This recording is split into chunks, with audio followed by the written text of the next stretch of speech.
É isso aí, estamos de volta com o nosso programa Assunto na Roda. E aqui no segundo bloco, a gente vai continuar discutindo o bullying.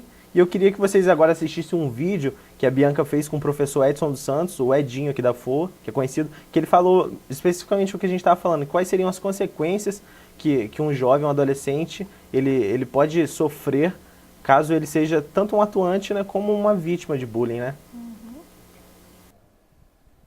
Ao meu lado está o psicopedagogo Edson dos Santos, o Edinho. E aí, Edinho, o que você acha que leva as pessoas a praticarem o bullying? Bem, o que leva as pessoas a praticarem o bullying, muitas vezes, é o descontentamento com a situação na sua volta, é um perfil psicológico agressivo, autoritário, pessoas que querem ver no outro, fazer uma transferência do outro, da sua própria personalidade. Vou dar um exemplo, né, clássico. Aquela pessoa é muito bonita e eu tenho uma inveja dela. Então o que eu faço? Eu tento destruir a imagem dela através de um apelido, através de uma brincadeira de mau gosto. Enfim, o bullying nada mais é que uma forma violenta, né, de tentar destruir uma imagem de uma pessoa em função do seu querer, em função da sua própria frustração. E quando você acha que a brincadeira passa a ser uma agressão, existe um certo tipo de limite? Pois é interessante também entendermos o seguinte, que há alguns apelidos, algumas brincadeiras que são até consentidas pela própria pessoa que recebe esse apelido. Por exemplo, o meu, né, Edinho. Pô, show, bonitinho. Uma gracinha, não tem problema nenhum, não me sinto ofendido com isso. Agora, se você chama o outro de sapo-boi, de alicate, não sei o quê, enfim, isso aí, ele está ofendendo, menosprezando a pessoa, ou pelo seu perfil, né, corpóreo, quer dizer, uma pessoa gorda, obesa, ou porque tem uma perna torta, enfim. Essas questões passam, né, de brincadeira para agressividade. Aí, quando você ofende uma pessoa, denigre a imagem da pessoa, né, menospreza essa pessoa, aí realmente você saiu do plano da brincadeira e entrou no bullying. E quais as consequências que você acha que pode trazer tanto para a vida pessoal e para a vida profissional das pessoas que sofrem bullying? Bom, para quem sofre, ele pode ficar uma pessoa tímida, retraída, uma pessoa que tem vergonha dela própria, uma pessoa que não sabe tomar iniciativas, enfim. Essa pessoa vai ser comprometida no seu psicoaprendizagem, no seu psicossocial, e até no seu desenvolvimento profissional, acarretando até algumas fobias, alguns medos e até também disfunções como transtornos, né, de personalidade. E também é importante dizer que quem comete o bullying também tem algumas consequências. Tá? Essas pessoas, elas podem também se tornarem pessoas autoritárias, líderes agressivos, que não aceitam perder, e podem também desenvolver um transtorno obsessivo e compulsivo. Isso também é bom lembrar que não é só quem sofre, é quem também faz. Muito obrigada, professor Edinho, e voltamos para o estúdio. Bom, acho que foi isso, né? O Edinho ficou bem claro que consequências vão haver, né? Não importa se o cara vai ser um autor, ou se ele vai ser uma testemunha, ou se ele vai ser a própria vítima. De alguma forma, isso vai influenciar no comportamento dele, né, professora?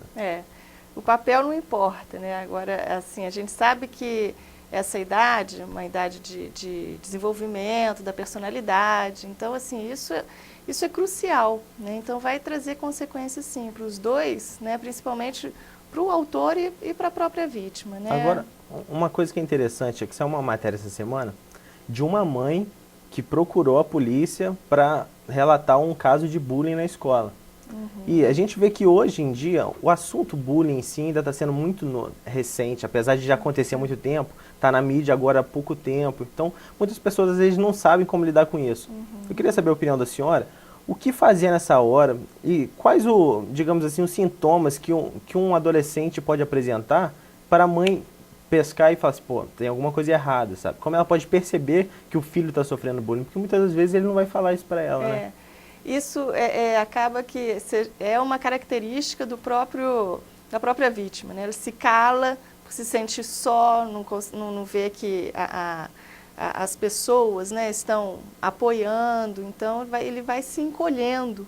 Né? E assim, eu acho que dos comportamentos que mais aparecem é o aluno que às vezes ia à escola satisfeito, gostava de estudar, ele começa a apresentar dificuldade em retornar à escola, não quer mais estudar, fica, né, com comportamentos depressivos, muda alguns hábitos, ou começa a comer demais, ou perde o apetite, né? Isso vai muito da individualidade, da característica de cada um. Entendi. Renan, você como acadêmico, tipo, você acha que a amizade em si, nessas horas, é importante? Tipo, às vezes você perceber que, pô, tem um amigo seu que tá vendo que o pessoal tá exagerando ali, entendeu? Será que... Eu acho que é importante, sim. A amizade sempre ajuda, né, cara? Às vezes tanto pro bem quanto pro mal. Então, às vezes um conselho amigo, assim, às vezes seu amigo tá sofrendo, é bom você entrar em contato com algum tipo de ajuda para a pessoa, ou às vezes seu amigo é o agressor, né? Então é bom você dar dicas, tudo mais. Eu acho que desde pequena, assim, a pessoa, os pais têm que ficar de olho, porque tanto o agressor quanto quem sofre vai ter problema no futuro.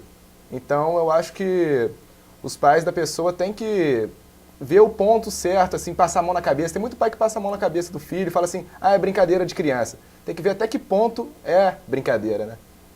Verdade. Até que não passa pra...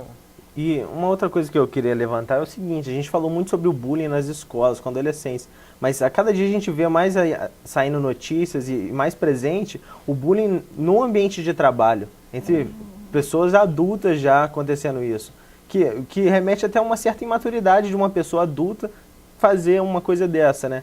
Eu queria ver a opinião da senhora como psicóloga, como pode ver um comportamento que teoricamente, se baseado num comportamento de criança, numa brincadeira de criança, pode estar acontecendo num ambiente corporativo desse, né? Talvez seja um comportamento que já existisse nesse indivíduo, ele já praticava isso anteriormente. Então, assim, pode ser uma das consequências, né? A pessoa, ela tem alguma dificuldade de relação interpessoal quando mais nova, ela vai, se ela não procurar uma ajuda, procurar resolver, ela vai continuar tendo essa dificuldade de relacionamento interpessoal, né? Então, assim, a gente não é só porque a gente passou da adolescência para a fase adulta que a gente se torna adulto. Às vezes a gente vê muitas pessoas já, né, de 40 anos, imaturas. Então, assim, a idade cronológica não quer dizer... A gente está na cabeça. Exatamente. A maturidade, ela vem com essa, né, com você tomar consciência, você querer melhorar. Os patrões ficarem de olho também, né? Porque um funcionário que sofre bullying não está feliz onde que ele está trabalhando. Então, quem não está feliz onde trabalha não produz. Então, também é ruim em geral. Né?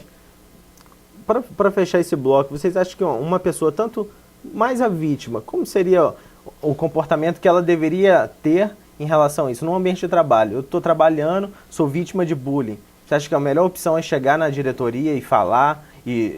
Mas aí você fica com aquele receio de falar e dedurar o seu amigo e botar ele em mais lençóis. Qual seria a mais sensata a fazer? Bom, eu não sei porque, particularmente, eu nunca sofri, nem nunca vi ninguém sofrendo assim no ambiente de trabalho. Mas é meio complicado, né, cara? Às vezes quem pratica com você é algum cargo superior ao seu, então é meio difícil. Às vezes você pode acabar perdendo o emprego por abrir a boca. É um receio que todos têm, né, de retaliação.